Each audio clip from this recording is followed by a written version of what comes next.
Hello viewers, আসসালামু আলাইকুম। Dating এর পক্ষ থেকে আপনাদেরকে জানাচ্ছি স্বাগতম। আমি শিহাব। আমরা অ্যাডোবি ফটোশপে বিভিন্ন টুলস নিয়ে আলোচনা করেছিলাম। আমাদের পূর্বের ভিডিওগুলো দিয়ে আমাদের আইটিকিং চ্যানেলে আপলোড করা রয়েছে। আপনারা যদি সেগুলো মিস করে থাকেন তাহলে এখনই দেখে ফেলুন। আজকে আমরা যে টুলটি নিয়ে আলোচনা করব সেটি হচ্ছে সিলেকশন টুল। এখানে সিলেকশন টুলটির মধ্যে দুটো অপশন রয়েছে, একটি পাথ সিলেকশন টুল, একটি ডিরেক্ট সিলেকশন টুল। তো এটি কিভাবে কাজ করে? সিলেকশন টুল দিয়ে বা পাথ সিলেকশন টুল মেইনলি আমাদের অন্য কোনো টুল যদি ব্যবহার করতে থাকি তো সেই টুলটি থেকে বের হয়ে যাওয়ার জন্য ব্যবহার করা হয়। সাপোজ আমরা এখানে যদি পেন টুলটি ব্যবহার করি,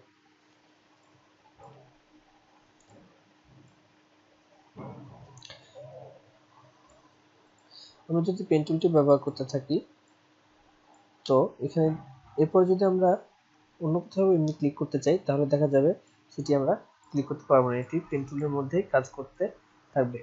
কিন্তু এখান থেকে যদি আমরা বের হয়ে যেতে চাই তাহলে তখন আমরা এই সিলেকশন টুল বা পাথ সিলেকশন টুলটি ইউজ করব। যদি পাথ সিলেকশন টুলটি ইউজ করি তাহলে দেখুন আমরা পেন টুলটি থেকে বের হয়ে গেলাম। এখন যদি আমি অন্য কোথাও ক্লিক করতে চাই তাহলে আমাদের পেন টুলটি কাজ করছে না। এরপরে রয়েছে ডিরেক্ট সিলেকশন টুল। এটি যদি আমরা ইউজ করি তাহলে আমরা যদি যে টুলটি ইউজ করছিলাম পেন টুল, সেই টুলটি যদি কিছু কাজ বাকি থেকে যায় আমরা যদি আবার করতে চাই তাহলে সেটি করার জন্য আমরা জাস্ট এভাবে সবগুলো একসাথে সিলেক্ট করে ছেড়ে দেবো, তাহলে প্রতিটি পয়েন্ট আবার অ্যাক্টিভ হয়ে গেল। এরপরে যদি আমরা কোথাও আবার কোনো একটা পয়েন্ট নিয়ে কাজ করতে চাই তাহলে সেই পয়েন্ট নিয়ে আমরা কাজ করতে পারবো।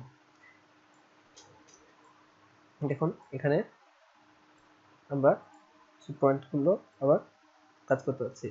কিন্তু আমরা যদি এখানে পাথ সিলেকশন টুলটি ইউজ করি তারপর আমরা সবগুলো সিলেক্ট করতাম, আর এরপর যদি আমরা এটি মুভ করার ট্রাই করতাম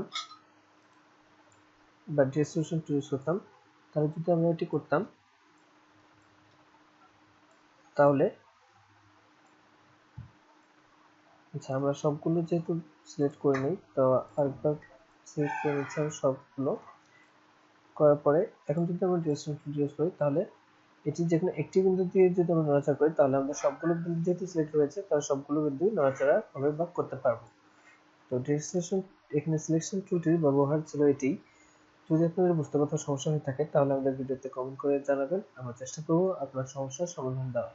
আর আমাদের চ্যানেলটিকে যদি আপনারা এখন সাবস্ক্রাইব করে না থাকেন তাহলে আমি বলবো এখন সাবস্ক্রাইব করে ফেলুন আর আমাদের প্রতিদিনের ভিডিও পেতে বেল আইকনটিতে ক্লিক করে ফেলুন। ধন্যবাদ।